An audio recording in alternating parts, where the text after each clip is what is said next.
And good morning, church. Let me address you at home. I don't know if you could hear what just happened, but it was very low. Whatever. That's okay. Good morning, church.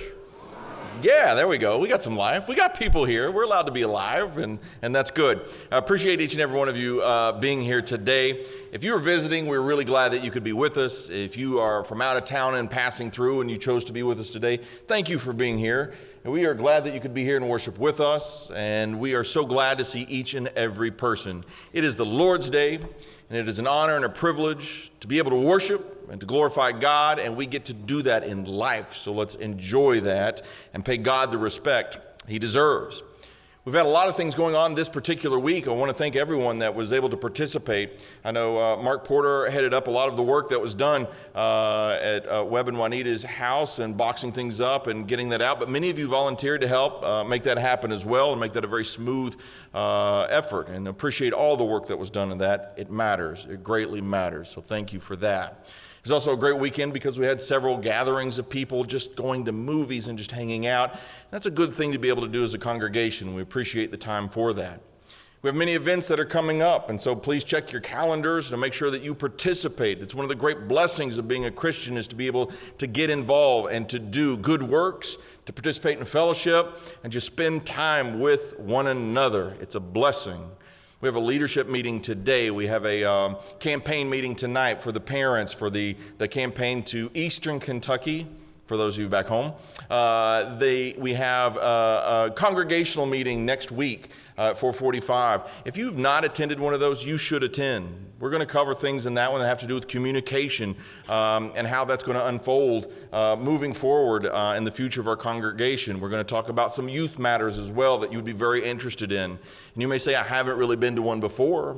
You should be at one. Find out what's going on in the congregation, and that's the best place to do it. So I would encourage you to be there. But right now, let's be here in this moment in the Word to worship God. Today, we're talking about making wise the simple.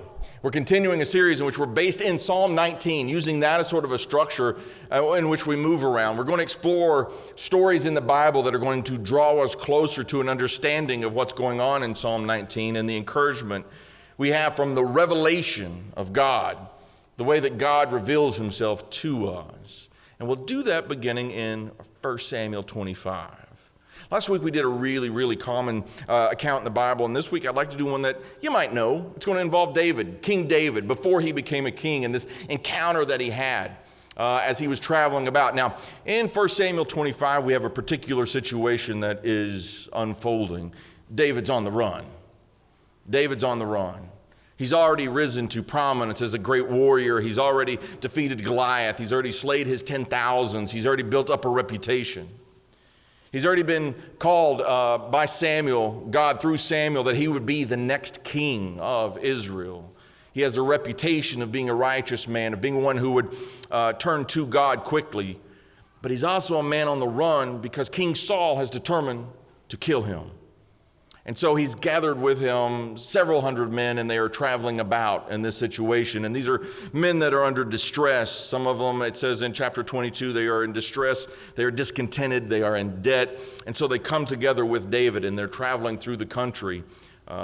He's already had one encounter with Saul in which he had the opportunity to get vengeance. But he said, this is God's chosen, I won't harm him. And that took place in the previous chapter in a cave. But he's moved to this new country area, and he's used his men, and they have been protecting the flocks and the lands of a particular man named Nabal. Let's begin in verse 2 of 1 Samuel 25. Now, there was a man in Maon whose business was in Carmel, and the man was very rich. He had 3,000 sheep and 1,000 goats, and he was shearing his sheep in Carmel. The name of the man was Nabal, and the name of his wife Abigail. And she was a woman of good understanding and beautiful appearance. But the man was harsh and evil in his doings. He was of the house of Caleb. When David heard in the wilderness that Nabal was shearing his sheep, David sent 10 young men. And David said to the young men, go up to Carmel, go to Nabal, greet him in my name. And thus you shall say to him who lives in prosperity, peace. Peace be to you, peace to your house, and peace to all that you have. Now I have heard that you have shearers. Your shepherds were with us, and we did not hurt them, nor was there anything missing from them all the while they were in Carmel. Ask your young men, and they will tell you. Therefore, let my young men find favor in your eyes, for we come on a feast day. Please give them whatever comes to your hand to your servants and to your son David." So when David's young men came, they spoke to Nabal according to all these words in the name of David, and they waited. Then Nabal answered David's servants and said, "Who is David? And who is the son of Jesse? There are many servants nowadays who break away each one from his masters. Shall I then take my bread and my water and my meat that I have killed for my shearers and give it to men when I do not know where they are from?" So David's young men turned on their heels, and they went back. And they came and told him all these words.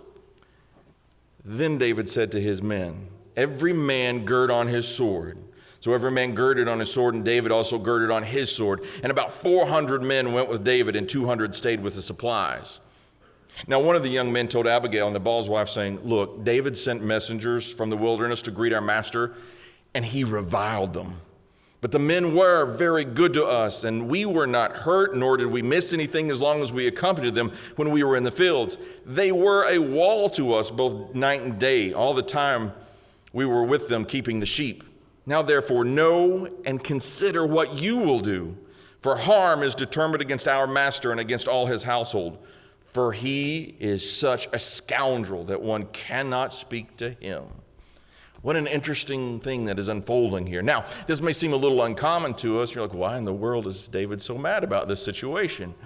Well, what would be fairly common during this time period is that there would be these large, wealthy, prosperous people, and they would have thousands of goats and sheep and large amounts of livestock. But there would be some people that would come in and would protect them.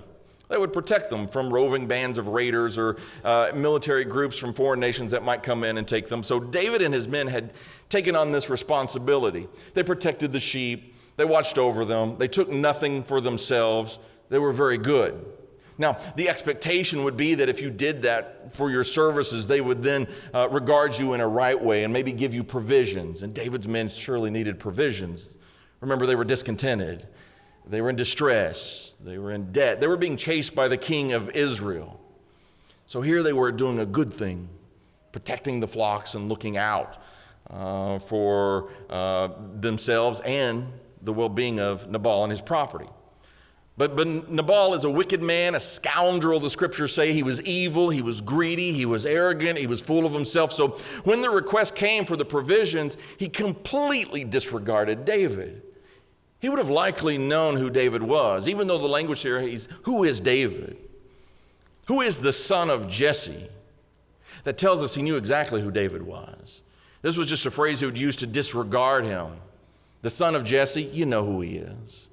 You might also recognize that that was the phrase that Saul would use when he would speak ill of David. In 1 Samuel chapter 20, he did so as he was first trying to kill him by throwing the spear at him. He would refer to him as this son of Jesse, even though David had been faithful and played music to soothe his soul, even though David had accomplished many great things for Israel. He was disregarded by Saul, and Nabal has given him such disrespect, such disregard. He's not even going to give him provisions for his men, even though they protected his flocks and stood up for him. And so David is angry in the situation. He says, "Gird your swords on, we're going after him. This is an injustice." But thankfully there was a servant that knew to go to Abigail, the wife of Nabal, and said, "You got to do something. David and his men are coming." Because Nabal has completely disrespected them and disregarded them, and he is a scoundrel. In this situation, we have some things unfolding that are just not right, and it's about to get really bad. Because if David and his men come there, they're going to lay waste to all the people in that area. That's what they're going to do. Is that right? Is that good? Is that what should happen? We're in the midst of a situation where we need knowledge. We need the ability to discern circumstances, and we need the determination to do what's right and just in the sight of God. Decisions have to be made. Where is God revealed in this? Which brings us back to our core area that we're talking about here. Psalm 19 dealt with the fact that God has revealed himself.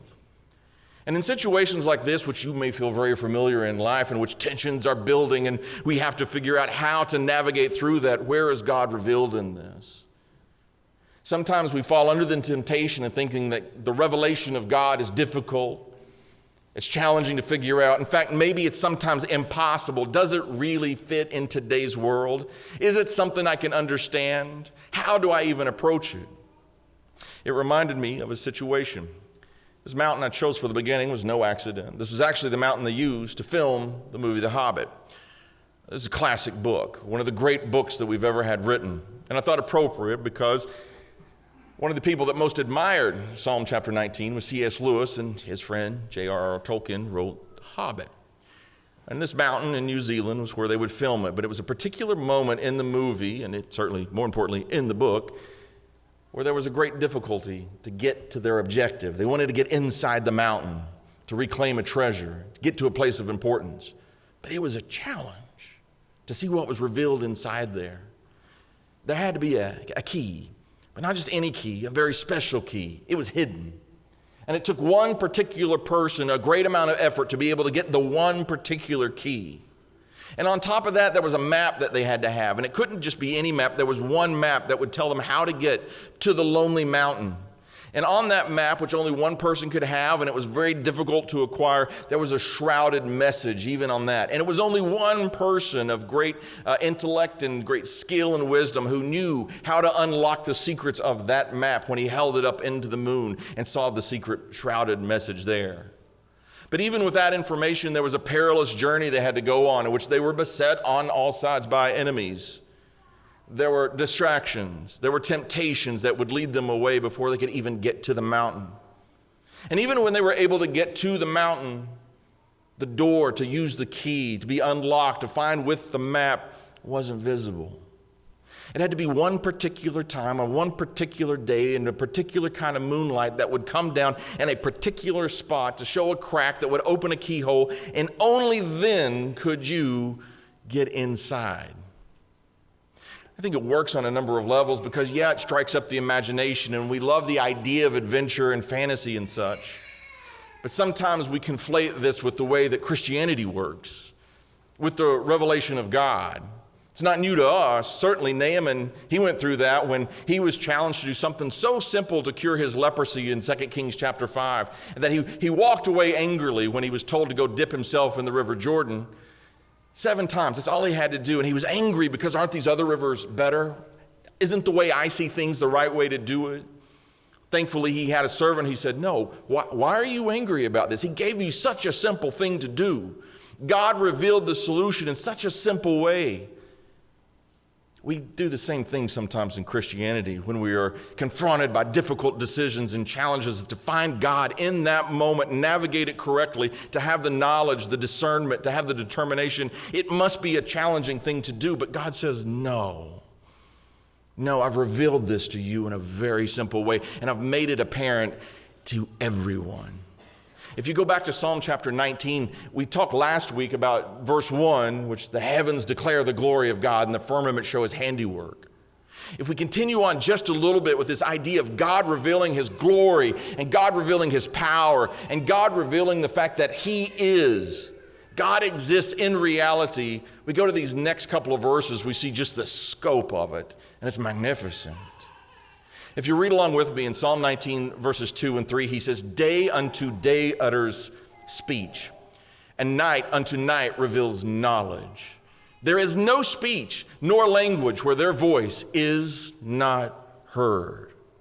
The idea that day unto day utters speech tells us there is every single day, not a limited time period where there's only one chance to get it right, one chance to get the revelation.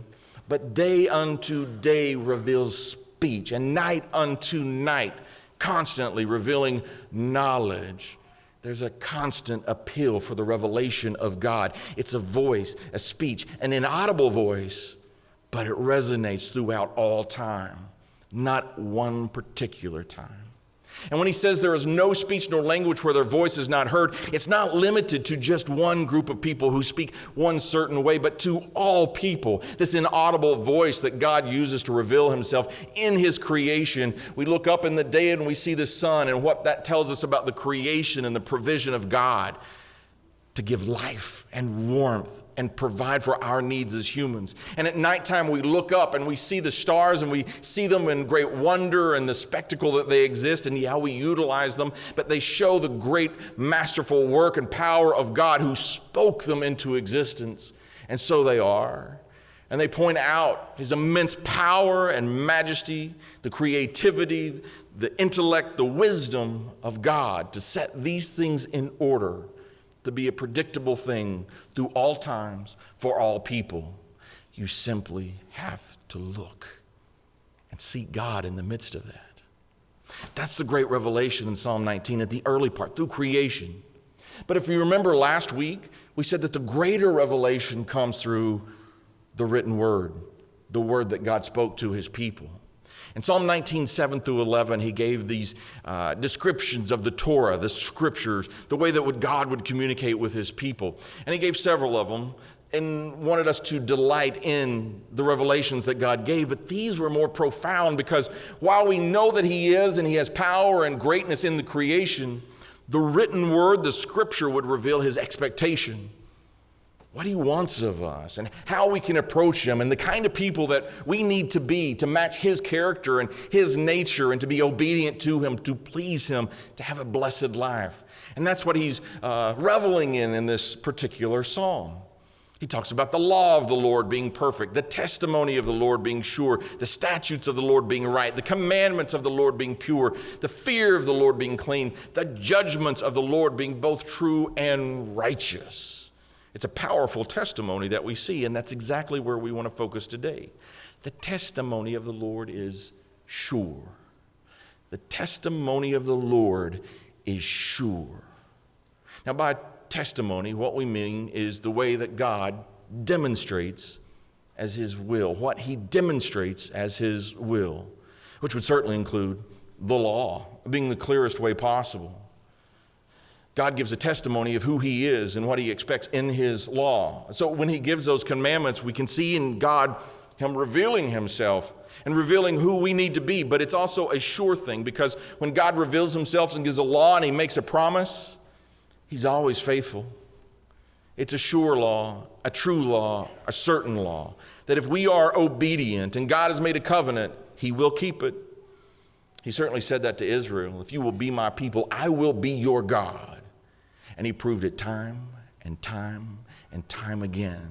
The testimonies of the Lord are sure, but they have a consequence. There was a picture of the mountain for sure when we focus on the Hobbit, but at some point you pull back a little bit and you realize, oh yeah, there's humans around here, aren't there? I like this picture in particular because we're not in America at this point. We don't have Kiwi crossings in our roads. That'd be kind of fun.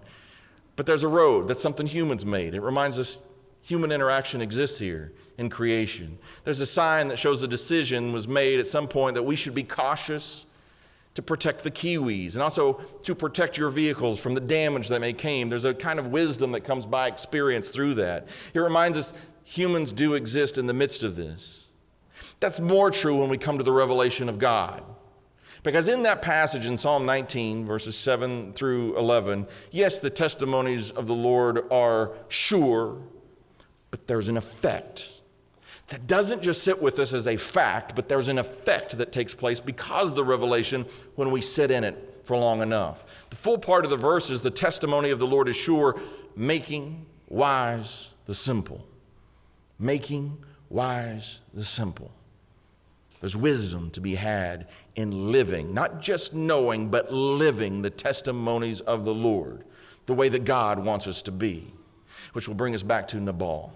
And more importantly, not just Nabal, but Abigail. Abigail is the one who sticks out in this story immaculately. We need knowledge in this situation because an entire house is about to be destroyed because of an injustice. But someone's got to take action, and that's why the servant went to Abigail in this situation. And Abigail is going to use the testimony, the knowledge of what God would want to navigate through this, to use discernment, and to be determined to unfold a right behavior, a right ending to this story. Let's pick up in verse 18. Abigail made haste. After being informed by the servant, Abigail made haste. She was quick to act. She could not sit around and wait and hope that something would happen. She had to act. So she took 200 loaves of bread, 2 skins of wine, 5 sheep already dressed, 5 seahs of roasted grain, 100 clusters of raisins, and 200 cakes of figs, and loaded them on donkeys. And she said to her servants, "Come on before me. Go on before me. See, I am coming after you." But she did not tell her husband Nabal. So it was, as she rode on the donkey, that she went down under the cover of the hill, and there were David and his men coming down toward her, and she met them. Now David had said, "Surely in vain I have protected all that this fellow has in the wilderness, so that nothing was missed of all that belongs to him. And he has repaid me evil for good." That's his motivation in going to attack Nabal's house. He's repaid me evil for good. May God do so and more also to the enemies of David. If I leave one male and all who belong to him by morning light, he's going for destruction.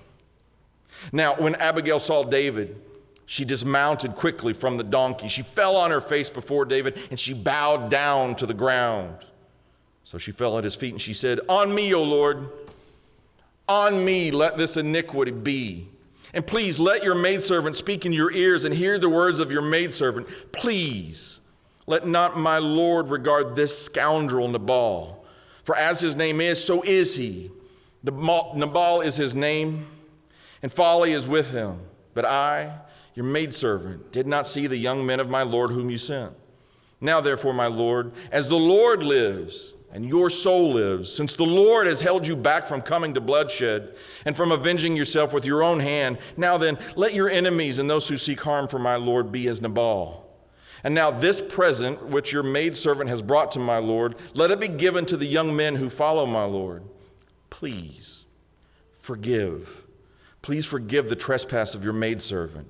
For the Lord will certainly make from my Lord an enduring house, because my Lord fights the battles of the Lord, and evil is not found in you throughout your days.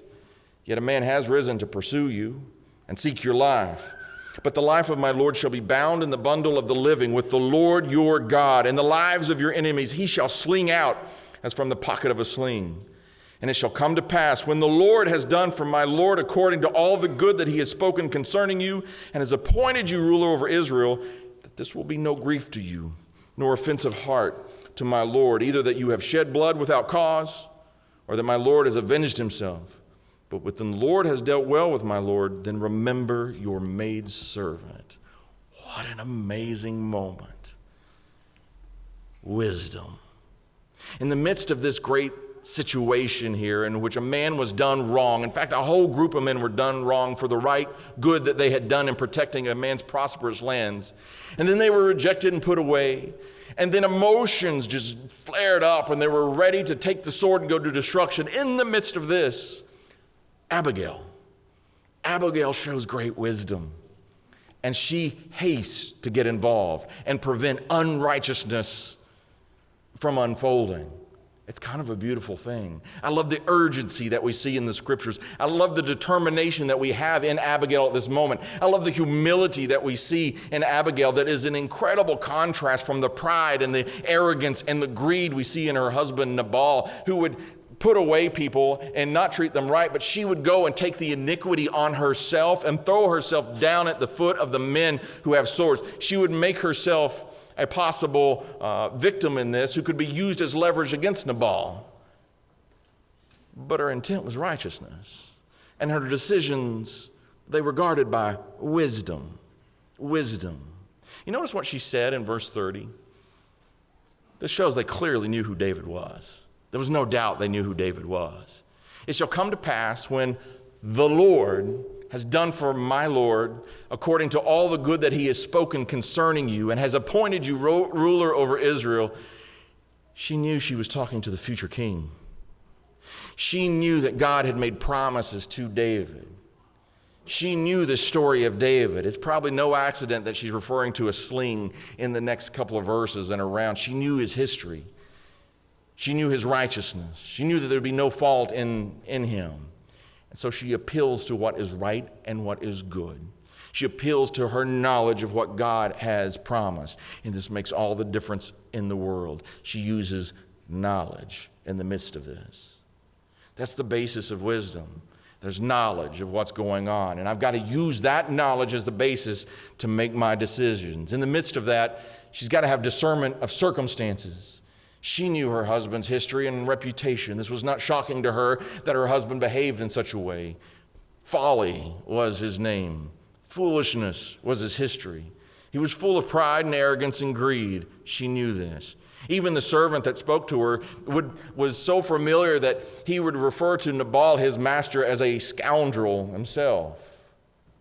She was going to behave in no way, and she knew David as a righteous man, a man of war, would not tolerate this sort of behavior. She's got to navigate the circumstance and let righteousness shine through. And so she was determined, absolutely determined to set things on the right path. I would tell you that these are probably three critical elements of any level of wisdom: knowledge, discernment of circumstances, and determination. But especially godly wisdom. Knowledge of what God expects. These are his testimonies. Knowledge of God's law. These things are sure. This must be the basis for how we make our decisions. Understanding circumstances and people, especially in a godly way, critical for that. But most importantly, in a godly way, being determined that in whatever way that we interact with life and the people around us and the circumstances, being determined that we will do so in a godly way. These are critical elements of godly wisdom, and they are so helpful to us. This is what was said of wisdom in the scripture reading. This is wisdom speaking in Proverbs chapter 8. Listen, for I will speak of excellent things, says wisdom, and from the opening of my lips come right things. From my mouth will speak truth. Wickedness is an abomination to my lips. All the words of my mouth are with righteousness. Nothing crooked or perverse is in them. They are all plain to him who understands, and right to those who find knowledge. Receive my instructions and not silver, and knowledge rather than choice gold. For wisdom is better than rubies, and all the things one may desire cannot be compared with her. All of us struggle in some regard. All of us struggle when making decisions. Sometimes our decisions we make in life are challenging, really challenging. We don't know which direction to go in. We feel like we're spiraling at times. And yet other times there's moments in which the path is so very clear, so very clear. Even in this particular story, we may find ourselves in situations similar to the characters in 1 Samuel 25. There may be a time you have felt just like David. You've been wronged. An injustice has been done to you. Someone has treated you especially, exceptionally, unfairly.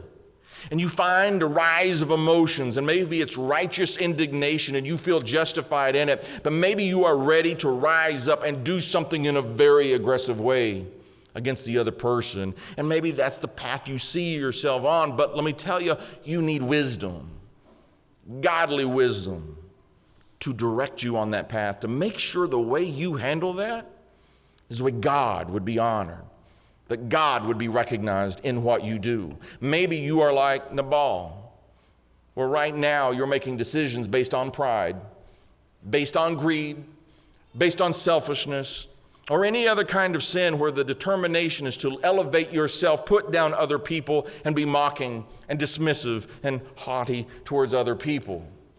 You need wisdom, godly wisdom, to turn your path around, away from the sin and towards God. You need that discernment in your life.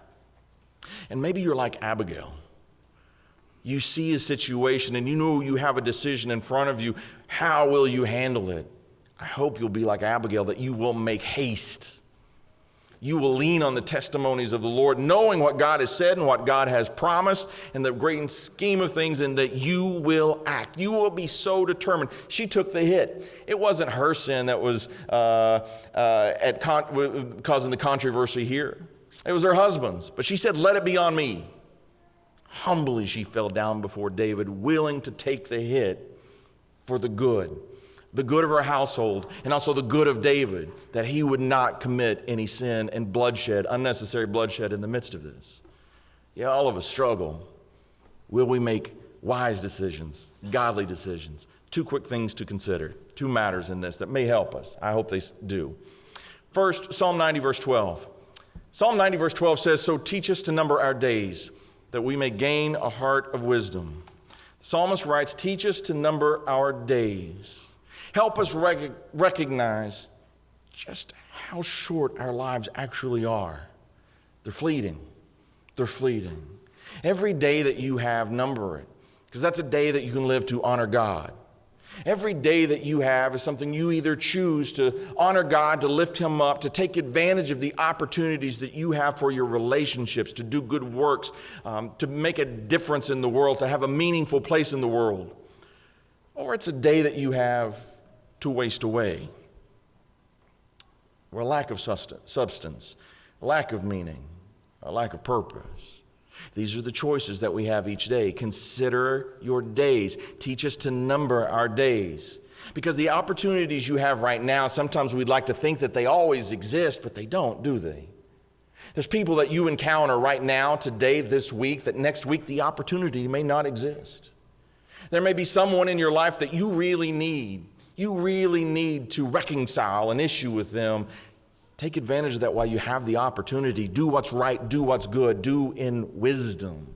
You may have people that you've always wanted to invite to church, but you're putting it off, or you always wanted to talk to them about Jesus, but you keep putting it off. You may have someone that you need to tell them that you love them and you care about them and you think you've always got the time, but there's a number to our days. There's opportunities that will slip by us if we're not careful, but if we have wisdom, we'll make haste to do what's right, to take advantage of those opportunities, to look out for those relationships where we can come together as people and make things right, elevate one another, and push on for good works. Don't squander your days. Have that heart of wisdom. That's the first thing, and an important matter for sure. Be willing to sacrifice what is fleeting for what matters most in your life. That's why wisdom is more important than silver, gold, or rubies. It's not fleeting, not if it's the wisdom of God. But the material things, they are so fleeting and will pass away. Secondly, Colossians chapter 1, verse 16 and 17 is this beautiful scripture that describes elements of Jesus, things to appreciate about Jesus. And it reminds us to keep our focus on Jesus above all things, because Jesus is above all things. So in Colossians chapter 1, verse 16, we'll start in verse 15. He is the image of the invisible God, the firstborn over all creation. That's Jesus. For by him, Jesus, all things were created that are in heaven and that are on earth, visible and invisible. Whether thrones or dominions or principalities or powers, all things were created through him and for him. And he is before all things. And in him, all things consist. And he is the head of the body, the church, who is the beginning, the firstborn from the dead, that in all things he may have the preeminence. The preeminence. And if you go over to chapter 2 and verse 3, that you can see in the Father and in Jesus, the mystery of God, both of the Father and Christ. Verse 3, in whom are hidden all the treasures of wisdom and knowledge. They're found in Jesus. Count your days, make sure you use them well. Secondly, keep your focus wholly and completely on Jesus. Whatever tensions you have, whatever struggles you have, whatever decisions you make, keep them focused on Jesus. Because in him is all the wisdom. In him is all the truth. And when you keep your focus on him, you're going to know how to navigate it, because your knowledge is going to be based on him. I love talking to the children where they talk about a situation. I've mentioned this before, and a scripture will come to their mind, and that's what navigates them through the situation. That's beautiful, and that is right. That is correct. That's why we memorize our scriptures. That's why we spend time in the Word, gleaning the wisdom from the Word, so we know how to navigate. I love it when I hear people that talk about being around other wise people that are Christians, because you learn from experience and watching what they do and what they don't do as they have a focus on Jesus. That's why being around wiser, more experienced people is invaluable to our lives and to our faith. It's critical. But also, when we come together and every single day, we talked about this morning in Bible class, that we don't compartmentalize our lives as Christians, but our entire lives are open and are defined by Jesus. And everything that we do comes under the banner of Jesus. What kind of son we are, what kind of daughter we are, what kind of husband, what kind of wife, what kind of person we are, what kind of employee we are, what kind of boss we are. Whatever we are, it comes under the banner of Christ. And a Jesus focus allows us to navigate that in truth and in righteousness and in wisdom, drawing us closer to God, willing to sacrifice the fleeting things for those things that are true and right and godly in Jesus, because Jesus is important above all other things. That's how we lead a life that's pleasing to God. The testimonies of the Lord are sure, making wise the simple. Wisdom is to be valued when it comes from God and when it leads us to God. This week, I want to challenge you to think, to stop and think before you make a decision. This week, I want to challenge you, when you have a relationship that's got a struggle to it, or you see an opportunity in it, to think and act in wisdom, godly wisdom, that would draw other people to the church, that would draw you closer to Jesus, and that would give you that clarity in how you make a decision. Because I'm going to tell you right now, there's a world that's trying to pull at you and make you make incorrect, unwise decisions. Don't fall for it. You've got the scriptures at your fingertips. You've got wonderful people around you.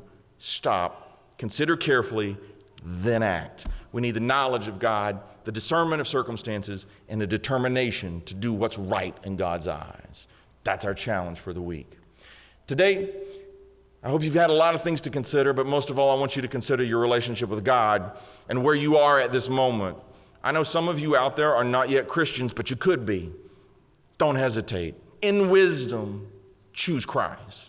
I know some of you out there right now are sitting in sin and it's tearing you up and you're letting it eat at you, and it's a burden on your shoulders, on your heart, and on your mind, and in your lives every single day. You can be free. No, right now you can be free because of Jesus. And you've got a bunch of people that love you and care for you and that want to pull around you and help you get through that burden, help carry that for you.